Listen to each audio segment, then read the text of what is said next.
Salam, selamat pagi. Bertemu kembali di dalam renungan pagi Embun Surgawi keluarga Immanuel Baptist Church di Bandung. Mari kita berdoa terlebih dahulu, Bapak Ibu Saudara. Terima kasih Tuhan Yesus Kristus, Juru Selamat kami yang hidup.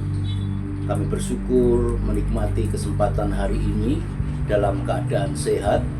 Kiranya sepanjang kami mensyukuri dan beraktivitas hari ini, pertolongan dan penyertaan terus ada, dan jadikan setiap kegiatan aktivitas kami menjadi bagian persembahan yang hidup yang mempermuliakan Engkau.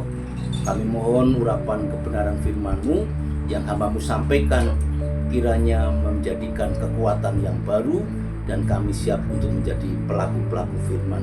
Di dalam nama Yesus Kristus, pagi hari ini hamba-Mu mohon penyertaan. Amin.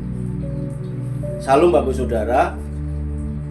Pagi hari ini kita akan menikmati pembelajaran yang luar biasa lewat tulisan Injil Matius, Markus, Lukas, di mana ketiga penulis ini, murid-murid Tuhan ini, memberi judul anak kepala rumah ibadat yang bernama Yairus dan perempuan yang sakit pendarahan.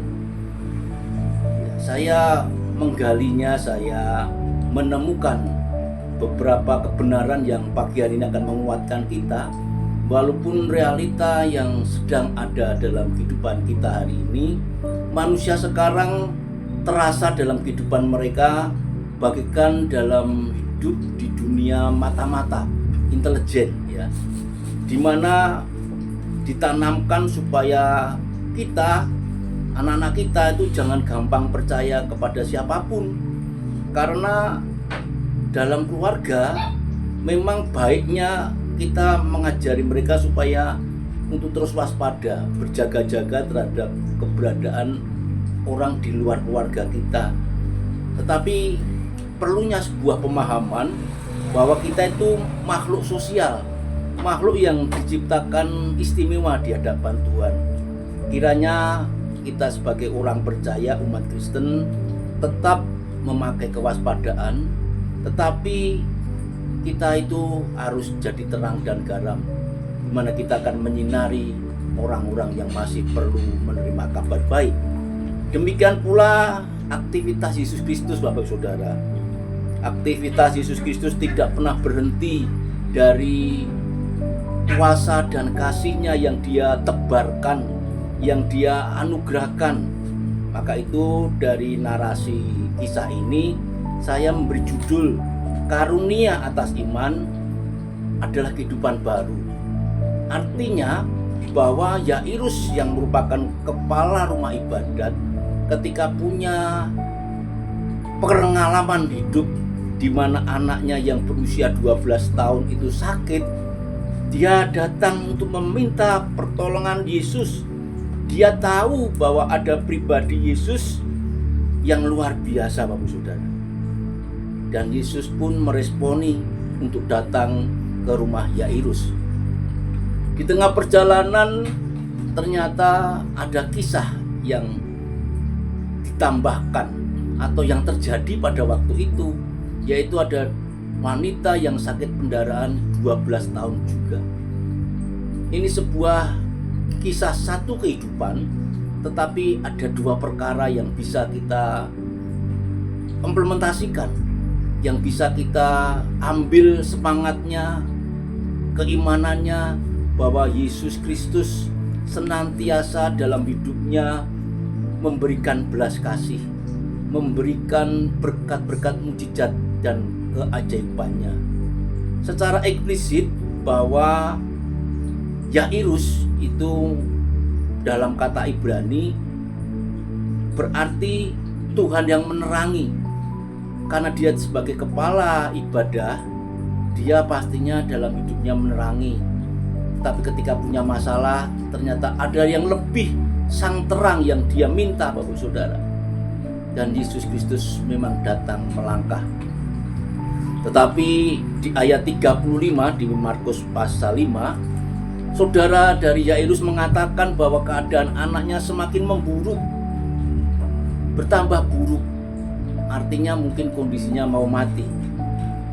Dan di ayat 36-nya muncullah kejadian yang baru, di mana ada seorang wanita pendarahan 12 tahun. Tetapi dalam catatan Injil Matius, Markus, Lukas dituliskan secara sangat-sangat dasar. Iman wanita yang sudah pendarahan 12 tahun ini sudah mentok pengharapannya, tidak ada kesembuhan dari orang-orang lain. Dia hanya meyakini bahwa ada pribadi yang sedang luar biasa pada waktu itu, punya kuasa pada waktu itu, mampu menyembuhkan.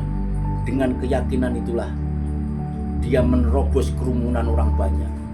Dengan yakin pula dia mengatakan, asal ku jamah jubahnya saja aku sembuh. Dan ternyata benar, dengan iman yang luar biasa itu, dampak yang dia alami, sakitnya yang 12 tahun pendarahan, sembuh. Yesus yang adalah Allah sejati merasakan bahwa ada kuasa yang mengalir, dan dia bertanya kepada orang-orang di sekeliling, dan tidak ada yang berani tahu. Petrus mengatakan, segini banyaknya, kok ada yang terasa ketika engkau sentuh ya Rabi? Karena pada banyak ketakutan, wanita ini terus terang, saya yang menyentuhnya. Kiranya dalam kehidupan kita, saudara, ketika kita sudah merasakan pengalaman pribadi dengan Tuhan, coba katakan dengan kesungguhan. Ketika kita sudah habis pengharapan, apa yang kita usahakan tidak berhasil, cobalah menyentuh kuasa yang dahsyat melalui pribadi Yesus Kristus. Dan Yesus Kristus memberikan respon, sembuh, dan jangan mengulang dosamu lagi.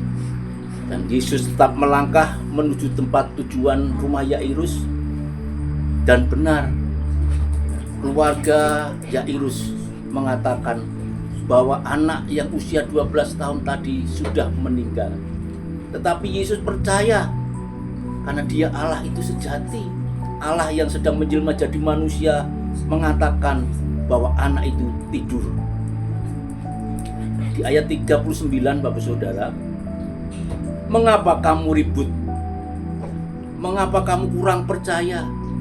Mengapa kamu menangis? Dia tidak mati, dia hidup. Dan kalimat yang dicatat dari Injil Matius, Markus, Lukas, secara khusus Markus menekankan frasa talitakum, yang artinya adalah, hai anak, aku berkata kepadamu, bangunlah. Ini kuasa yang tidak bisa dimiliki siapapun, dan kuasa harus dibuktikan. Keluarga inti Yairus harus menjadi saksi, membuktikan, melihat kuasa itu terjadi.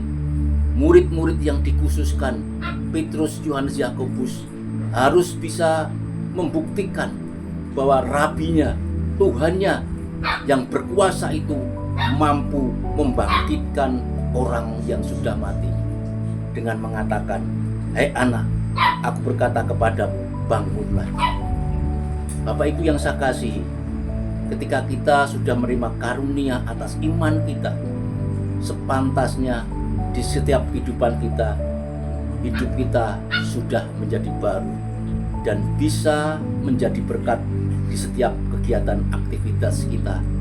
Dalam perkara apapun kita tetap melangkah maju, dan di sela-sela pengalaman-pengalaman yang kadang pahit, ternyata kita diajari untuk tetap menjadi berkat. Kiranya karunia iman atas diri kita membawa perubahan hidup kita yang semakin baru. Tuhan Yesus memberkati. Haleluya.